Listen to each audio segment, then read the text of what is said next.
Revelation chapter 6. Now I saw when the Lamb opened one of the seals, and I heard one of the four living creatures saying with a voice like thunder, "Come and see." And I looked, and behold, a white horse. He who sat on it had a bow, and a crown was given to him. And he went out conquering and to conquer. When he opened the second seal, I heard the second living creature saying, "Come and see." Another horse, fiery red, went out, and it was granted to the one who sat on it to take peace from the earth, and that people should kill one another, and there was given to him a great sword. When he opened the third seal, I heard the third living creature say, "Come and see."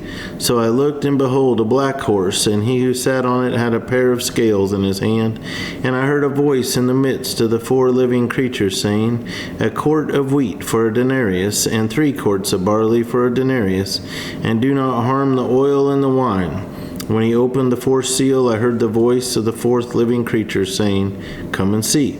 So I looked, and behold, a pale horse, and the name of him who sat on it was Death, and Hades followed with him, and power was given to them over a fourth of the earth to kill with sword, with hunger, with death, and by the beasts of the earth. When he opened the fifth seal, I saw under the altar the souls of those who had been slain for the word of God and for the testimony which they held. And they cried with a loud voice, saying, "How long, O Lord, holy and true, until you judge and avenge our blood on those who dwell on the earth?" Then a white robe was given to each of them, and it was said to them that they should rest a little while longer, until both the number of their fellow servants and their brethren who would be killed as they were was completed. I looked when he opened the sixth seal, and behold, there was a great earthquake, and the sun became black as sackcloth of hair, and the moon became like blood. And the stars of heaven fell to the earth, as a fig tree drops its late figs when it is shaken by a mighty wind.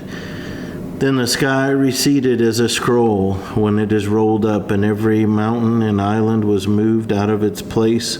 And the kings of the earth, the great men, the rich men, the commanders, the mighty men, every slave and every free man, hid themselves in the caves and in the rocks of the mountains, and said to the mountains and rocks, "Fall on us and hide us from the face of him who sits on the throne and from the wrath of the Lamb. For the great day of his wrath has come, and who is able to stand?"